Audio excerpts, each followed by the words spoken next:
पंजाब के साबका कैबिनेट मंत्री साधू सिंह धर्मसोत नूं जिहड़ा है पुलिस ने पुछगिछ उपरंत दोपहर बाद जिहड़ा है मोहाली अदालत पेश किया है, जिथे कि साधू सिंह धर्मसोत ने जिहड़े कि ओह वड्डी मुसीबत दे विच फसदे जा रहे ने, जिथों अदालत ने उन्हां नूं जिहड़ा है 3 दिन दे पुलिस रिमांड ते भेजिया है। इस दौरान जिहड़ा है धर्मसोत ने मीडिया नाल गल करन तो दूरी बनाई रखी ते सिर्फ इन्ना ही आख्या कि उस उत्ते लाए गए सारे दोष गलत ने, उसनू गलत फसाया गया है। धर्मसोत ने इत्थे कहा कि भगवंत मान ने जिहड़ा है पहला तां उन्हां नू वजीफा कपले विच फसाउण दी कोशिश कीती, पर उस दे विच भी कुछ हथ नहीं लग्या, तां हुण मैनू इस मामले विच फसाउण दी कोशिश कीती जा रही है, जबकि मेरा इस मामले दे विच ना तक भी नहीं है। जिक्र खास है कि साबका कैबिनेट मंत्री ते कांग्रेस लीडर साधू सिंह धर्मसोत नू जिहड़ा है इत्थे बीते कल ही गिरफ्तार किया गया। विजिलेंस ब्यूरो ने तड़के 3 बजे अमलों तो इन्हां दी गिरफ्तारी की। उसदे नाल कथित तौर ते सहायक वजों काम कर रहे स्थानक पत्रकार नू भी इत्थे गिरफ्तार किया गया। धर्मसोत ते जिहड़ा है जंगलात मंत्री रहंदियां घोटाले दे वड्डे इल्जाम लगे ने। मंत्री दी जिहड़ी है मिली भुगत दे नाल दरखत कट्टे जांदे सन। एक दरखत कट्टण दे मंत्री तक 500 रुपए पहुंचदे सी। नवे बूटे लगाउण ते भी कमीशन लैण दा इल्जाम लग्या। एक साल दे विच करीब 25,000 दरखत कटे गए। पिछली कांग्रेस सरकार वेले जिहड़ा है धर्मसोत ते एससी स्कॉलरशिप घोटाले दे भी इल्जाम लगे सन। हालांकि जांच दौरान धर्मसोत नूं जिहड़ा है तत्काली कांग्रेस ने इत्थे सरकार ने क्लीन चिट दित्ती सी। मामले विच धर्मसोत तो जिहड़ा है इलावा 2 होर व्यक्तियों नूं जिहड़ा है गिरफ्तार किया गया। इस दे विच जिहड़े ने दोवें खोज दे ओएसडी दसे जा रहे ने। पहला चमकौर सिंह जिसनों की पटियाला तो गिरफ्तार किया गया ते दूसरा है कमलजीत सिंह जिसनों खन्ना तो गिरफ्तार किया गया। दस्सिया यह भी जा रहा है कि कमलजीत सिंह एक वैब चैनल का पत्रकार भी सी अते इस दे लई दलाली करदा सी। भ्रिष्टाचार दे जिहड़ा है केस दे विच गिरफ्तार किए गए साबका जंगलात मंत्री साधू सिंह धर्मसोत उन्हां दे ओएसडी रहे चमकौर सिंह अते एक होर ने जिहड़े कि पंजाब विजिलेंस विभाग दे वल्लों इत्थे है मंगलवार शाम नूं जिहड़ी है जिला अदालत दे विच इन्हां दी पेशी की गई है। इन्हां नूं पेश किया गया। इस दौरान जिहड़ा है विजिलेंस वल्लों पेश होए वकीलां ने कोर्ट विच केस की जिहड़ी अगली जांच का जिहड़ा हवाला दिंदियां सारे ही मुलजमां दे 7 दिन के रिमांड की मांग की। उत्थे ही दूसरे पासे जिहड़ा है 3 मुलजमां दे वल्लों पेश होए वकीलां वल्लों कहा गया कि यह केस एक होर केस विच गिरफ्तार किए गए मुलजम की डिसक्लोजर स्टेटमेंट अते उसकी एक डायरी के आधार पर दर्ज किया। विजिलेंस ने बिना जांच दे ही यह केस दर्ज किया। अजिही हालत विच इन्ने ज्यादा दिन का रिमांड नहीं दिता जाना चाहिए। दोवां पक्षां दी जिहड़ी दलीलां सुनन तो बाद है अदालत ने 3 मुलजमां दे 3 दिन के विजिलेंस रिमांड नूं इत्थे मंजूरी दे दी। इस तो बाद जिहड़ा है अदालत विच सुनवाई दौरान विजिलेंस वल्लों पेश होए वकीलां ने दलील रखी कि विजिलेंस ने हाल ही विच एक केस विच गिरफ्तार किए गए डीएफओ अते ठेकेदार हरमोहिंदर सिंह तो पुछगिछ दौरान बरामद की गई उसकी डायरी अते विजिलेंस जांच के दौरान ते केस दर्ज किया। इस दे आधार ते जिहड़ा है केस दर्ज किया गया। खैर जिहड़े ने खैर दे दरखतां दी जिहड़ी है कटाई नूं लैके जिते एक सीजन विच 7,000 दरखतां की कटाई नूं लैके करीब 70 लाख रुपए रिश्वत दिते जाण दी गल सामने आई है।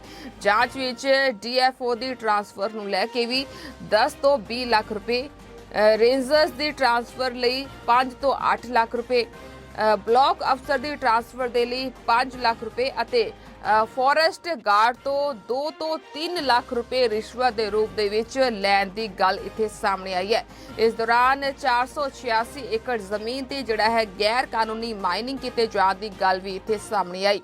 दलील दी गई है कि जांच के आधार ते ही जिहड़ी है विजिलेंस विभाग ने 2 साबका जंगलात मंत्रियों समेत कुल 9 लोगों के खिलाफ जिहड़ा है FIR दर्ज की है। केस की जांच नूं अगे वधाउण दे लई विजिलेंस वल्लों मुलजमां दे 7 दिन के रिमांड की मांग की गई सी।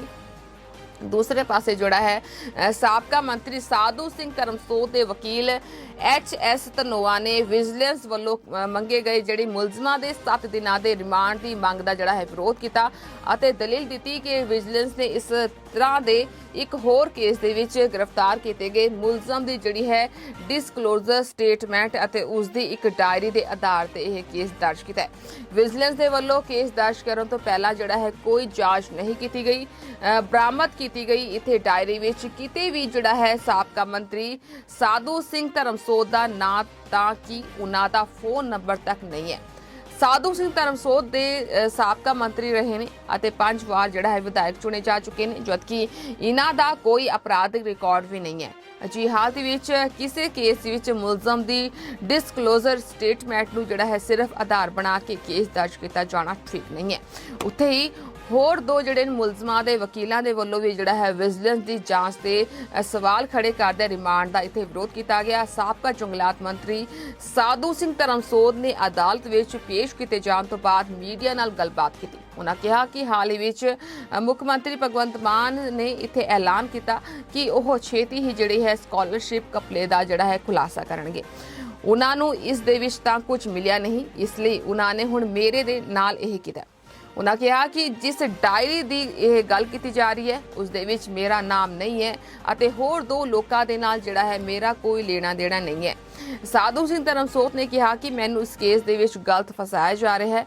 ਜ਼ਿਕਰ ਖਾਸ ਹੈ ਕਿ ਸਾਧੂ ਸਿੰਘ ਧਰਮਸੋਤ ਨੂੰ ਵਿਜੀਲੈਂਸ ਦੇ ਵੱਲੋਂ ਤੜਕੇ ਅਮਲੋਹ ਤੋਂ ਗ੍ਰਿਫਤਾਰ ਕੀਤਾ ਗਿਆ। ਜੰਗਲਾਤ ਮੰਤਰੀ ਰਹਿੰਦਿਆਂ ਉਹਨਾਂ ਤੇ ਜਿਹੜਾ ਹੈ ਘਪਲੇ ਦੇ ਵੱਡੇ ਇਲਜ਼ਾਮ ਲੱਗੇ ਨੇ ਅਤੇ ਮੰਤਰੀ ਦੀ ਜਿਹੜੀ ਹੈ ਮਿਲੀ ਭੁਗਤ ਦੇ ਨਾਲ ਹੀ ਜਿਹੜੇ ਨੇ ਦਰਖਤ ਕੱਟਣ ਦਾ ਵੀ ਇੱਥੇ ਦੋਸ਼ ਉਹਨਾਂ ਤੇ ਲੱਗਾ।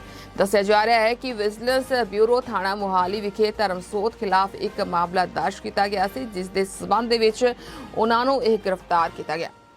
ਉਧਰ ਪੰਜਾਬ ਵਿਜੀਲੈਂਸ ਬਿਊਰੋ ਨੇ ਇੱਥੇ ਸਾਬਕਾ ਜੰਗਲਾਤ ਮੰਤਰੀ ਸਾਧੂ ਸਿੰਘ ਧਰਮਸੋਤ ਨੂੰ ਖੈਰ ਦੇ ਦਰਖਤਾਂ ਦੀ ਜਿਹੜੀ ਕਟਾਈ ਲਈ ਪਰਮਿਟ ਜਾਰੀ ਕਰਨ, ਅਧਿਕਾਰੀਆਂ ਦੇ ਤਬਾਦਲੇ, ਖਰੀਦਦਾਰੀ ਅਤੇ NOC ਜਾਰੀ ਕਰਨ ਆਦਿ ਸੰਬੰਧੀ ਸੰਗਠਿਤ ਭ੍ਰਿਸ਼ਟਾਚਾਰ ਵਿੱਚ ਸ਼ਾਮਲ ਹੋਣ ਦੇ ਦੋਸ਼ ਹੇਠ ਗ੍ਰਿਫਤਾਰ ਕੀਤਾ। ਇਸ ਸੰਬੰਧ ਵਿੱਚ ਬਿਊਰੋ ਨੇ ਮੰਤਰੀ ਦੇ ਮੀਡੀਆ ਸਲਾਹਕਾਰ ਪ੍ਰੈਸ ਰਿਪੋਰਟਰ ਕਮਲਪ੍ਰੀਤ ਸਿੰਘ ਕਮਲ ਅਤੇ ਮੰਤਰੀ ਦੇ ਮੀਡੀਆ ਸਲਾਹਕਾਰ ਚਮਕੌਰ ਸਿੰਘ ਸੇਵਾ ਮੁਕਤ ਰੇਂਜ ਅਫਸਰ ਕਮ OSD ਨੂੰ ਵੀ ਇੱਥੇ ਗ੍ਰਿਫਤਾਰ ਕੀਤਾ ਹੈ। ਤੁਹਾਨੂੰ ਦੱਸ ਦਿੰਦੇ ਹਾਂ ਕਿ ਇੱਥੇ ਜਿਹੜੇ ਨੇ ਸੰਗਤ ਸਿੰਘ ਗਿਲਜੀਆਂ ਦੇ ਖਿਲਾਫ ਵੀ ਇੱਥੇ ਮਾਮਲਾ ਦਰਜ ਕੀਤਾ ਗਿਆ। ਉਹਨਾਂ ਦੇ ਖਿਲਾਫ ਇੱਥੇ FIR ਦਰਜ ਹੋਈ ਹੈ। ਇਸ ਭ੍ਰਿਸ਼ਟਾਚਾਰ ਦੇ ਮਾਮਲੇ ਵਿੱਚ ਸੰਗਤ ਸਿੰਘ ਗਿਲਜੀਆਂ ਦਾ ਇੱਥੇ ਨਾਮ ਵੀ ਸਾਹਮਣੇ ਆਇਆ, ਜਿਨ੍ਹਾਂ ਦੇ ਖਿਲਾਫ ਇਸ ਮਾਮਲੇ ਦੇ ਵਿੱਚ ਇੱਕ FIR ਵੀ ਬਕਾਇਦਾ ਦਰਜ ਕੀਤੀ ਗਈ ਹੈ। ਇਹ ਪ੍ਰਗਟਾਵਾ ਕਰਦਿਆਂ ਜਿਹੜਾ ਕਿ ਇੱਥੇ ਵਿਜੀਲੈਂਸ ਬਿਊਰੋ ਦੇ ਬੁਲਾਰੇ ਨੇ ਦੱਸਿਆ ਕਿ ਭ੍ਰਿਸ਼ਟਾਚਾਰ ਦੇ ਕੇਸ ਵਿੱਚ ਤਹਿਤ FIR ਨੰਬਰ 6 ਮਿਤੀ 2/6/2012 ਭ੍ਰਿਸ਼ਟਾਚਾਰ ਰੋਕੂ ਕਾਨੂੰਨ ਦੀਆਂ ਜਿਹੜੀਆਂ ਧਾਰਾਵਾਂ 7(7)A ਅਤੇ IPC ਦੀ ਧਾਰਾ 120B ਅਧੀਨ ਗੁਰਮਨਪ੍ਰੀਤ ਸਿੰਘ ਜ਼ਿਲ੍ਹਾ ਜੰਗਲਾਤ ਅਫਸਰ ਮੁਹਾਲੀ ਅਤੇ ਹਰਮੋਹਿੰਦਰ ਸਿੰਘ ਉਰਫ ਹਮੀ ਪ੍ਰਾਈਵੇਟ ਠੇਕੇਦਾਰ ਨੇ ਇੱਥੇ ਕਲੋਨਾਈਜ਼ਰ ਦਵਿੰਦਰ ਸਿੰਘ ਸੰਧੂ ਤੋਂ ਨਿਊ ਚੰਡੀਗੜ੍ਹ ਮੁਹਾਲੀ ਦੇ ਆਸ-ਪਾਸ ਆਪਣੀ ਜਿਹੜੀ ਹੈ ਕੰਪਨੀ WWICS ਵੱਲੋਂ ਵਿਕਸਿਤ ਕੀਤੇ ਫਾਰਮ ਹਾਊਸ ਨੂੰ ਨਾ ਢਾਉਣ ਦੇ ਬਦਲੇ ਰਿਸ਼ਵਤ ਮੰਗਣ ਅਤੇ ਲੈਣ ਦੇ ਦੋਸ਼ ਹੇਠ ਮਾਮਲਾ ਦਰਜ ਕੀਤਾ ਗਿਆ। ਦੋਵਾਂ ਦੋਸ਼ੀਆਂ ਨੂੰ ਜਿਹੜਾ ਹੈ ਇੱਥੇ ਗ੍ਰਿਫਤਾਰ ਕੀਤਾ ਜਾ ਚੁੱਕਿਆ ਅਤੇ ਜਿਹੜਾ ਕਿ ਪੁੱਛਗਿੱਛ ਦੌਰਾਨ ਉਹਨਾਂ ਨੇ ਇੱਥੇ ਇਹ ਵੀ ਦੱਸਿਆ ਕਿ ਸਿਆਸੀ ਆਗੂਆਂ ਤੇ ਉਹਨਾਂ ਦੇ ਜਿਹੜੇ ਸਾਥੀਆਂ ਅਤੇ ਰਾਜ ਦੇ ਜੰਗਲਾਤ ਵਿਭਾਗ ਦੇ ਅਧਿਕਾਰੀਆਂ ਵਿਚਕਾਰ ਜਿਹੜਾ ਹੈ 2017 ਤੋਂ ਹੀ ਆਪਸੀ ਗੰਢ ਤੁਪਸੀ ਅਤੇ ਸੰਗਠਿਤ ਰੂਪ ਦੇ ਵਿੱਚ ਗ੍ਰਿਫਤਾਰ ਦੀਆਂ ਜਿਹੜੀਆਂ ਨੇ ਭ੍ਰਿਸ਼ਟਾਚਾਰ ਦੀਆਂ ਜਿਹੜੀਆਂ ਡੂੰਘੀਆਂ ਜੜ੍ਹਾਂ ਪ੍ਰਚਲਿਤ ਸਨ। ਉਹਨਾਂ ਅੱਗੇ ਦੱਸਿਆ ਕਿ ਤਫਤੀਸ਼ ਦੌਰਾਨ ਮੁਲਜ਼ਮ ਹਰਮੋਹਿੰਦਰ ਸਿੰਘ ਉਰਫ ਹਮੀ ਨੇ ਇੰਡੀਅਨ ਐਵੀਡੈਂਸ ਐਕਟ ਦੀ ਧਾਰਾ 27 ਦੇ ਤਹਿਤ ਦਰਜ ਕਰਵਾਏ ਆਪਣੇ ਬਿਆਨਾਂ ਵਿੱਚ ਕਿਹਾ ਕਿ ਸਾਲ 2017 ਤੋਂ ਸਮੇਂ-ਸਮੇਂ ਤੇ ਉਹ ਜੰਗਲਾਤ ਵਿਭਾਗ ਦੇ ਜਿਹੜੇ ਨੇ ਸੀਨੀਅਰ ਅਧਿਕਾਰੀਆਂ, ਸਿਆਸੀ ਆਗੂਆਂ ਤੇ ਉਹਨਾਂ ਦੇ ਜਿਹੜੇ ਸਹਾਇਕਾਂ ਨੂੰ ਦਿੱਤੀ ਰਿਸ਼ਵਤ ਦਾ ਲੇਖਾ ਜੋਖਾ ਰੱਖਣ ਦੇ ਵਿੱਚ ਇੱਥੇ ਮਦਦ ਕਰਦੇ ਸਨ। ਤੁਹਾਨੂੰ ਅੱਗੇ ਦੱਸ ਦਿੰਦੇ ਹਾਂ ਕਿ ਇੱਥੇ ਜਿਹੜਾ ਹੈ ਇਹਨਾਂ ਦੀ ਜਿਹੜੀ ਇੱਕ ਲੇਖਾ ਜੋਖਾ ਰੱਖਣ ਲਈ ਇੱਕ ਹੱਥ ਲਿਖਤ ਡਾਇਰੀ ਰੱਖਦਾ ਸੀ। ਉਕਤ ਡਾਇਰੀ ਉਸ ਦੇ ਅਸਥਾਨ ਤੋਂ ਜਿਹੜੀ ਹੈ ਬਰਾਮਦ ਕੀਤੀ ਗਈ ਹੈ। ਡਾਇਰੀ ਦੀ ਸਮੱਗਰੀ ਦੀ ਜਿਹੜੀ ਪੜਚੋਲ ਅਤੇ ਜਾਂਚ ਤੋਂ ਦੋਸ਼ੀਆਂ ਦੇ ਢੰਗ ਤਰੀਕੇ ਦਾ ਖੁਲਾਸਾ ਹੋਇਆ, ਜਿਸ ਕਾਰਨ ਉਹਨਾਂ ਨੂੰ ਗ੍ਰਿਫਤਾਰ ਕੀਤਾ ਗਿਆ।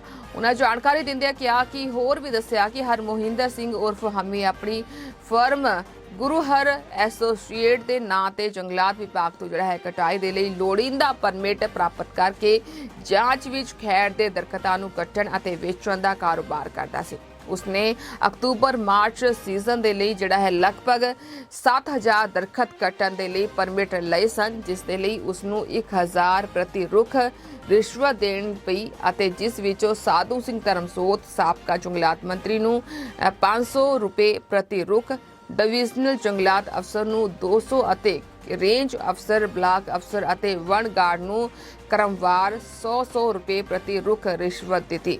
ਇਸ ਦੇ ਨਾਲ ਹੀ ਉਹਨਾਂ ਇਹ ਵੀ ਦੱਸਿਆ ਕਿ ਇਸ ਤਰ੍ਹਾਂ ਠੇਕੇਦਾਰ ਨੇ ਜਿਹੜਾ ਹੈ ਸੀਜ਼ਨ ਦੌਰਾਨ 7 ਲੱਖ ਰੁਪਏ ਦੀ ਰਿਸ਼ਵਤ ਦਿੱਤੀ। ਇਸ ਤੋਂ ਇਲਾਵਾ ਜਿਹੜਾ ਹੈ ਮੁਹਾਲੀ ਵਿੱਚ 15 ਹੋਰ ਠੇਕੇਦਾਰ ਸਨ, ਜਿਨ੍ਹਾਂ ਨੂੰ ਵੀ ਉਕਤ ਠੇਕੇਦਾਰ ਵਾਂਗ ਹੀ ਰਿਸ਼ਵਤ ਦੇਣੀ ਪਈ, ਨਹੀਂ ਤਾਂ ਉਹਨਾਂ ਨੂੰ ਪਰਮਿਟ ਦੇਣ ਤੋਂ ਇਨਕਾਰ ਕਰ ਦਿੱਤਾ ਗਿਆ ਜਾਂ ਭਾਰੀ ਜੁਰਮਾਨੇ ਦੀ ਧਮਕੀ ਦੇ ਕੇ ਪਰੇਸ਼ਾਨ ਕੀਤਾ ਜਾ ਰਿਹਾ।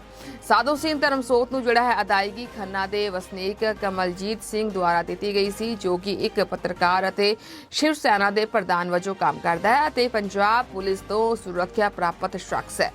ਅਮਿਤ ਚੌਹਾਨ ਦੇ ਰੋਪੜ ਵਿਖੇ ਬਤੌਰ ਡੀਐਫਓ ਦੇ ਕਾਰਜਕਾਲ ਦੌਰਾਨ ਉਸਨੇ ਬਡਿਆਲੀ ਕਲਾ ਸਬ ਡਿਵੀਜ਼ਨ ਸ਼੍ਰੀ ਅਨੰਦਪੁਰ ਸਾਹਿਬ ਵਿਖੇ 1160 ਦਰਖਤਾਂ ਦੀ ਕਟਾਈ ਦਾ ਪਰਮਿਟ 5,80,000 ਰੁਪਏ ਯਾਨੀ ਕਿ 500 ਪ੍ਰਤੀ ਰੁੱਖ ਦੀ ਜਿਹੜੀ ਹੈ ਰਿਸ਼ਵਤ ਦੇ ਕੇ ਪ੍ਰਾਪਤ ਕੀਤਾ ਸੀ।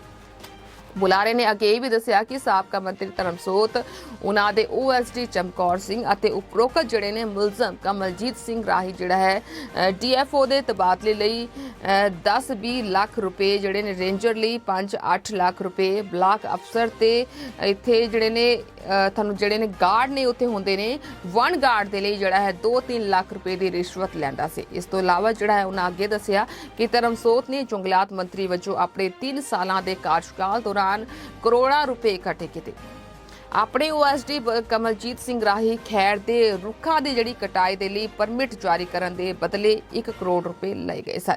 ਇੱਥੇ ਵੱਡਾ ਘੁਟਾਲਾ ਜਿਹੜਾ ਹੈ ਧਰਮਸੋਤ ਦੇ ਇੱਥੇ ਨਿਕਲ ਕੇ ਸਾਹਮਣੇ ਆਇਆ ਹੈ ਤੇ ਇਹਨਾਂ ਨੇ ਰੁੱਖਾਂ ਦੀ ਜਿਹੜੀ ਕਟਾਈ ਦੇ ਭ੍ਰਿਸ਼ਟਾਚਾਰ ਮਾਮਲੇ ਵਿੱਚ ਧਰਮਸੋਤ ਨੂੰ ਬੀਤੇ ਕੱਲ੍ਹ ਹੀ ਗ੍ਰਿਫਤਾਰ ਕੀਤਾ ਗਿਆ ਤੇ ਉਸ ਤੋਂ ਬਾਅਦ ਜਿਹੜਾ ਕਿ ਉਹਨਾਂ ਦਾ ਪੁਲਿਸ ਰਿਮਾਂਡ ਵੀ ਲਿੱਤਾ ਗਿਆ ਤੇ ਇਸ ਮਾਮਲੇ ਵਿੱਚ ਜਿਹੜੇ ਨੇ ਹੋਰ ਵੱਡੇ ਖੁਲਾਸੇ ਉਹ ਆਉਣ ਵਾਲੇ ਸਮੇਂ ਵਿੱਚ ਨਿਕਲ ਰਹੇ ਨੇ ਤੇ ਜਿਹੜੀ ਹੈ ਪੁਲਿਸ ਵਿਜੀਲੈਂਸ ਟੀਮ ਦੇ ਵੱਲੋਂ ਇਸ ਦੀ ਜਿਹੜੀ ਹੈ ਪੜਚੋਲ ਹੈ ਡੂੰਘਾਈ ਦੇ ਨਾਲ ਕੀਤੀ ਜਾ ਰਹੀ ਹੈ ਤੇ ਜਿਹੜੇ ਨੇ ਐਸਸੀ ਸਕਾਲਰਸ਼ਿਪ ਘੁਟਾਲੇ ਦਾ ਹੁਣ ਜਿਹੜਾ ਮਾਮਲਾ ਹੈ ਇਹ ਵੀ ਹੁਣ ਕੁਝ ਦਿਨਾਂ ਬਾਅਦ ਹੀ ਇੱਥੇ ਉਜਾਗਰ ਹੋ ਜਾਵੇਗਾ।